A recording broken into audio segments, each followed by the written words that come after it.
दोस्तों स्वागत है आपका हमारे चैनल दृष्टि जूनियर में। आज हम बात करेंगे अकाउंटेंसी 11th क्लास का जनरल एंट्रीज। जनरल के रूल्स डेफिनेशंस वो हम लास्ट वीडियो में सारा देख चुके हैं और आज हम प्रैक्टिकल जो प्रॉब्लम्स हैं उनको सॉल्व करेंगे। कुछ जनरल एंट्रीज़ हैं उनके बारे में आपको बताऊंगा कि कैसे वो करनी होती हैं। ये जनरल का फॉर्मेट है जो मैंने आपको कल भी बताया था कि जनरल का क्या फॉर्मेट होता है। तो ये जनरल का फॉर्मेट है, इसी फॉर्मेट में सारी एंट्रीज़ करनी होती हैं। आज जो मैं आपको एंट्रीज़ बताने जा रहा हूँ वो एंट्रीज़ 3-4 तरीके की हैं। पहली तो है उसमें कैपिटल की। सबसे पहले जब बिज़नेस स्टार्ट करते हैं तो हम कैपिटल लगाते हैं, तो इसकी एंट्री कैसे करेंगे। दूसरा पॉइंट होगा कैश डिपॉजिटेड इनटू बैंक, उसकी एंट्री क्या होगी और विड्रॉ की क्या होगी एंट्री।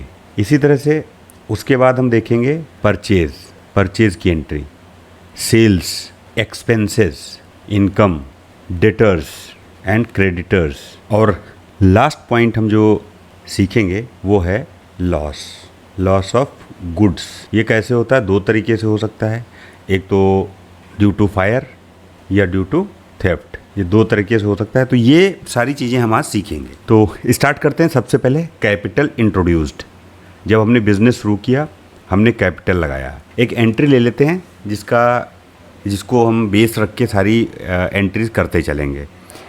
जैसे Ram introduced capital of ₹50,000। Business start करने के लिए राम ने कैपिटल लगाई। देखिए जनरल का फॉर्मेट वही है जो मैंने अभी दिखाया था, उसी में एंट्री करनी है। लेकिन अभी एग्जाम्पल समझाने के लिए मैं बिना जनरल के एंट्रीज आपको कर दूंगा। तो राम ने कैपिटल इंट्रोड्यूस की है। अब इसमें जो रूल्स हैं वो क्या एप्लीकेबल होंगे। Debit what comes in and credit the giver. एक तो रूल हो जाएगा इसमें आपका कौन सा, रियल अकाउंट का। और दूसरा रूल कौन सा होगा, पर्सनल अकाउंट। तो रियल अकाउंट का रूल क्या होता है, debit what comes in, credit what goes out. तो कम्स इन क्या आ रहा है हमारे पास, कैश। ठीक है, ₹50,000 दिया है तो यहाँ पे हमारे पास कैश आ रहा है। तो हम क्या करेंगे, कैश अकाउंट डेबिट ₹50,000 और कैपिटल को हम क्रेडिट करेंगे 50,000 से। कैपिटल किस तरह का अकाउंट है, मैंने कल आपको बताया था कि पर्सनल अकाउंट है। ये रिलेटेड होता है ओनर या प्रोप्राइटर, आप जो भी समझ लें, उनके अकाउंट होते हैं ये कैपिटल, क्योंकि वो इंट्रोड्यूस करी उन्होंने ₹50,000। तो ये कैपिटल अकाउंट जो है ओनर का होता है। तो ये पर्सनल अकाउंट होता है और इसको हम उसी तरह से ट्रीट करेंगे जैसे और सारे पर्सनल अकाउंट्स को ट्रीट करते हैं। इस वजह से इसमें रूल लगेगा पर्सनल अकाउंट वाला, credit the giver, debit the receiver and credit the giver. अब यहाँ नरेशन में हम क्या डालेंगे, नरेशन जब भी डालते हैं तो यहाँ पे बीइंग से शुरू करते हैं। Being capital introduced in cash. जब एंट्री पूरी हो जाती है, 9th रूल क्या था हमारा, जब एंट्री कंप्लीट हो जाएगी तो उसको सेपरेट कर देंगे, एक लाइन डालते हैं इस तरह से। उसके बाद हम अगली एंट्री शुरू करते हैं। अब इसका अगला एग्जाम्पल हम देखते हैं। अब एक बार बिजनेस में पैसा लगा दिया, अब दोबारा फिर से राम ने 50,000 रुपये और लगा दिए या 1,00,000 रुपये और लगा दिए। तो Ram introduced further 1 lakhs as capital. तो अब यहाँ पे एंट्री क्या होगी, कैश अकाउंट को हम फिर से डेबिट करेंगे और कैपिटल अकाउंट को क्रेडिट करेंगे। कितने अमाउंट से, 1 लाख से। इसी तरह से यहाँ पर भी 1,00,000 रुपये से इसको हम डेबिट करेंगे। नरेशन क्या होती है, जो डिटेल होती है उस एंट्री की, उसको हम नरेशन बोलते हैं। तो नरेशन में हम फिर से डाल देंगे Ram dues further 1 lakhs as capital और इसको हम क्लोज कर देंगे और इस एंट्री को सेपरेट कर देंगे। सेपरेट मतलब एक लाइन जरूर डालनी होती है, तो यहाँ पे हम एक लाइन डाल देंगे। अब अगली एंट्री देखते हैं, कैपिटल से रिलेटेड ही अगली एंट्री है। अब यहाँ पे एक और एंट्री देखते हैं, राम इंट्रोड्यूस्ड कैपिटल 75,000। इसमें से बाइफर्केशन है 25,000 as cash and 50,000 as cheque. अब इसकी एंट्री कैसे करेंगे, कौन कौन से, एक तो रियल अकाउंट, रियल में क्या होगा, डेबिट व्हाट कम्स इन। तो कम्स इन क्या है, कैश अकाउंट करेंगे डेबिट कितने से, 25,000। बैंक अकाउंट भी डेबिट करेंगे हम कितने से, 50,000 से। और क्रेडिट क्या करेंगे, कैपिटल अकाउंट कितना आया, 75 75,000। नरेशन में यहाँ फिर डाल देंगे कैपिटल ऑफ 75,000। सेम चीज़ कैश 25, चेक 50 और ये बंद कर देंगे और इस एंट्री को लाइन देके हम सेपरेट कर देंगे। ये हो गई लाइन और ये एंट्री हो गई सेपरेट। अब ये कैपिटल की एंट्रीज आपकी हो गई हैं। अब अगली देखते हैं हम कि डिपॉजिटेड इनटू बैंक, अगर पैसा बैंक में जमा करने जाते हैं तो उसकी एंट्री कैसे करेंगे। कैश डिपॉजिट किया है कितना 50,000 से। अब इसमें दोनों रियल अकाउंट हैं तो debit what comes in, credit what goes out. अब डेबिट व्हाट कम्स इन, अब इसमें बैंक में पैसा गया है, बैंक में पैसा गया है, बैंक को मिल रहा है, बैंक अकाउंट को डेबिट करेंगे टू कितने अमाउंट से 50,000 से। अब यहाँ पे क्रेडिट करेंगे कैश व्हाट गोज आउट कितने अमाउंट से 50,000 से। Being cash deposited into bank, तो ये एंट्री हो गई हमारी कैश को बैंक में जब जमा करते हैं उसके लिए। अगर निकालेंगे तो जस्ट इसकी रिवर्स हो जाएगी। अगला देखते हैं हम परचेज़ की एंट्री। परचेज़ करते हैं अगर गुड्स तो उसमें एंट्री कैसे करते हैं। Goods purchased 10,000। अब यहाँ पे कैश में किया है परचेज़, क्योंकि मैंने बताया था अगर नाम किसी का नहीं दिया हुआ है इट मीन्स वो कैश में हुआ है। अब कैश में हुआ है तो कैश क्या है रियल अकाउंट, तो क्या करेंगे उसको, वो गया है कैश तो क्रेडिट व्हाट गोज आउट, तो यहाँ पे परचेज़ को क्या करेंगे, परचेज़ को डेबिट करेंगे। परचेज अकाउंट डेबिट और टू कैश अकाउंट 10,000 और यहाँ भी 10,000। बीइंग गुड्स परचेज्ड, ये एंट्री कंप्लीट। ध्यान रखिएगा यहाँ पे आगे डेट्स पड़ती हैं, डेट्स ज़रूर डालनी है, लेकिन यहाँ पे भी एक एग्जांपल के लिए तौर पे समझाया जा रहा है इसलिए यहाँ पे डेट्स वगैरह नहीं डाल रहा हूँ मैं। और ये इसको कर दिया सेपरेट, ये हो गई क्लोज। ये हमने एंट्री जो देखी थी ये गुड्स परचेज किया है कैश में, वो एंट्री थी।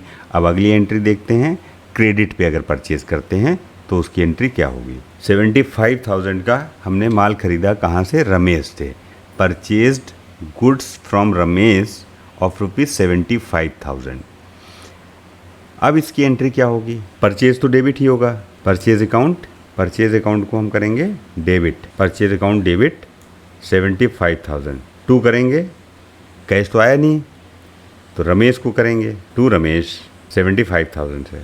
और नरेशन में being goods of ₹75,000 purchased on from Ramesh, ये एंट्री हो गई आपकी कंप्लीट। इसमें रूल कौन सा लग रहा है, पर्सनल अकाउंट है तो कौन सा रूल लगेगा यहाँ पे, credit the giver, debit the receiver and credit the giver. अगली एंट्री देखते हैं purchase goods of ₹75,000 through by cheque. अब ये चेक में लिया है, यहाँ पे क्या होगी एंट्री, परचेज डेबिट रहेगा, परचेज अकाउंट डेबिट हो गया 75,000 से। अब यहाँ पे टू क्या करेंगे, कैश तो दिया नहीं है, उधार भी नहीं है, बैंक क्योंकि चेक दिया है, चेक जाएगा बैंक में इसलिए bank account. Being goods purchased by cheque. अब अगली एंट्री देखते हैं, परचेज से ही रिलेटेड है वो भी, ये आपको बताना है कि ये क्रेडिट एंट्री है या कैश एंट्री है। Purchased goods of ₹10,000 from Ramesh in cash. अब ये बताइए कौन सी एंट्री है, कमेंट करके ज़रूर बताइए। अगर आप लोगों ने अभी तक टेलीग्राम चैनल नहीं ज्वाइन किया है तो उसको ज़रूर ज्वाइन कर लें, क्योंकि वहाँ पे सारे नोट्स पीडीएफ्स आपको मिल जाएंगे। ये कैश की एंट्री है क्योंकि आगे लिखा हुआ है कैश, तो यहाँ पे क्या करेंगे, purchase account debit to cash what goes out, कितना 10,000 और यहाँ पर भी आएगा 10,000। Dual aspect concept, being goods purchased in cash, ये एंट्री हो गई क्लोज। अब अगली एंट्री देखते हैं, ये एंट्री परचेज रिटर्न की है, क्योंकि माल खरीदते हैं तो उसमें से कुछ वापस भी होता है, तो उसको कैसे एंटर करेंगे बुक्स में, वो है गुड्स ऑफ ₹7500 रिटर्नड। वो किसी भी वजह से रिटर्न हो सकता है, क्वालिटीज़ हैं या और भी रिक्वायरमेंट है। तो इसमें क्या होगा, यहाँ हमने जिससे ख़रीदा है, हमने उधार ख़रीदा था रमेश से 75,000 रुपये का, तो यहाँ पे रमेश का डेबिट होगा अकाउंट 7,500 और क्रेडिट किसको करेंगे, टू परचेज रिटर्न। अब यहाँ पे रूल क्या लगेगा, credit all income and gains.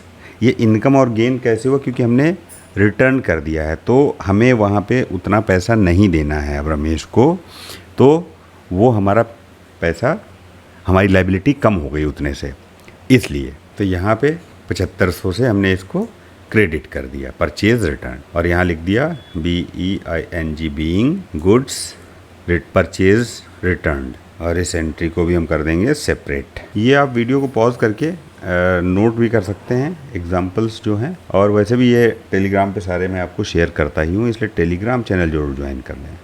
वहाँ पे क्वेश्चंस भी आपको मिलेंगे जो सॉल्व करने वाले होते हैं। कल भी मैंने डाले थे बहुत सारे क्वेश्चंस। तो अब अगली एंट्री देखते हैं। अगली 4 या 5 एंट्री होंगी, वो सारी सेल्स से रिलेटेड होंगी। जैसे गुड्स सोल्ड 50,000। अब इसकी एंट्री कैसे होगी, गुड्स जब माल बेचते हैं तो पैसा आता है, तो debit what comes in means cash account debit 50,000, और credit all income and gains sales. Sales से क्या है, पैसा आया है, sales account 50,000 being goods sold in cash है, तो आगे मेंशन कर सकते हैं कैश। ये हो गई एंट्री आपकी कंप्लीट। अब अगली एंट्री भी कैश मतलब ये आपका सेल्स से ही रिलेटेड है।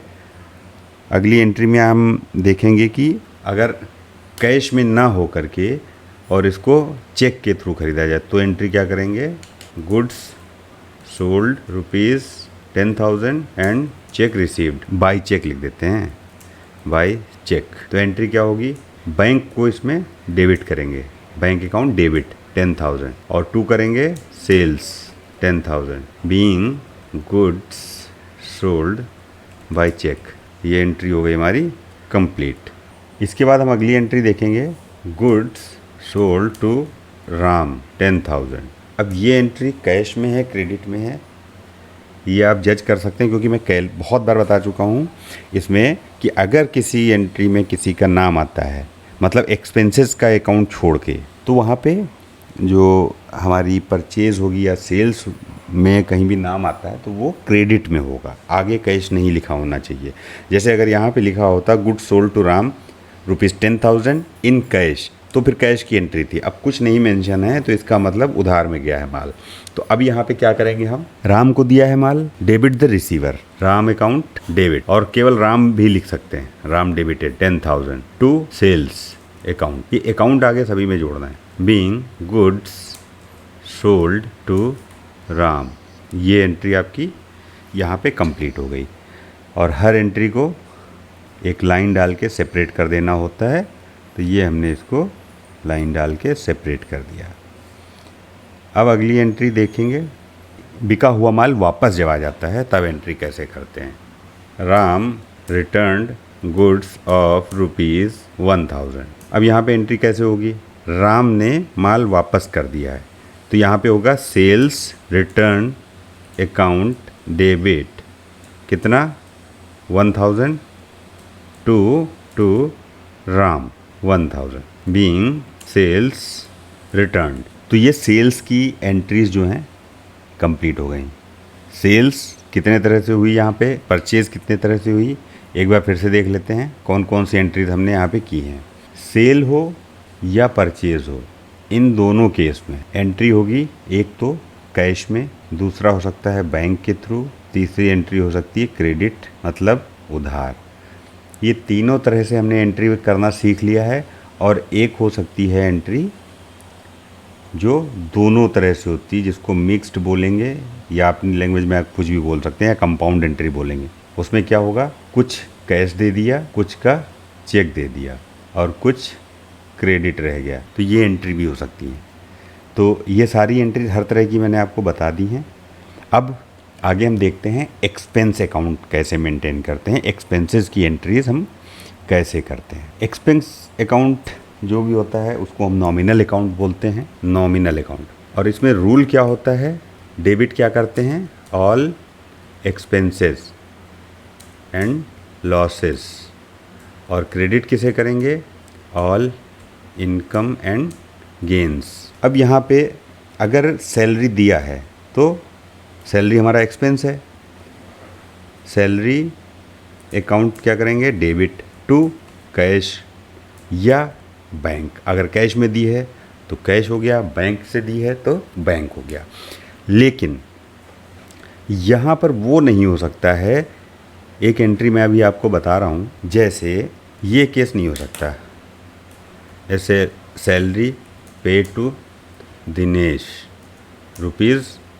₹10,000, ये केस अगर आएगा तो एंट्री क्या करेंगे, सैलरी अकाउंट डेबिट 10,000 टू क्या करेंगे, कैश या बैंक करेंगे, कैश या बैंक जिस तरह से दिया।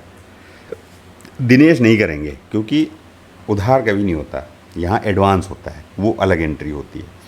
बट यहाँ पर उधार में सैलरी नहीं होती, इसलिए नाम नहीं आएगा किसी का भी। वो एडवांसेस की एंट्री हैं वो अलग से होंगी, वो अलग बताऊंगा मैं आपको। तो जो भी एक्सपेंस होगा उसको हम इसी तरह से एंटर करेंगे, इसी तरह से हम उसकी एंट्रीज करेंगे जनरल में। तो एक्सपेंसेस कौन कौन से हो सकते हैं, देखिए सैलरी, टेलीफोन एक्सपेंसेस, इससे समझ नहीं आता है, रुको मैं आपको टाइपिंग से ही बताता हूँ। देखिए कौन कौन से हो सकते हैं, salary, telephone expenses, electricity, wages, advertising, जो भी खर्चा हो रहा है वो सारे हम एक्सपेंसेस में डाल देते हैं। रिपेयर्स एंड मेंटेनेंस, पोस्टेज, बहुत सारे इस तरह के एक्सपेंसेस हैं। इस केस में सारे के सारे ये डेबिट होंगे और कैश या बैंक को हम क्रेडिट करेंगे। क्यों? क्योंकि ये सारे हमारे एक्सपेंसेस हैं, सारे के सारे एक्सपेंसेस हैं, तो इनकी एंट्री उसी तरह से होगी। अब इसमें सिंपल सा है एंट्री करने के लिए, ये जितने भी हैं ये डेबिट करके यहाँ पे टू कैश या बैंक कुछ भी कर सकते हैं।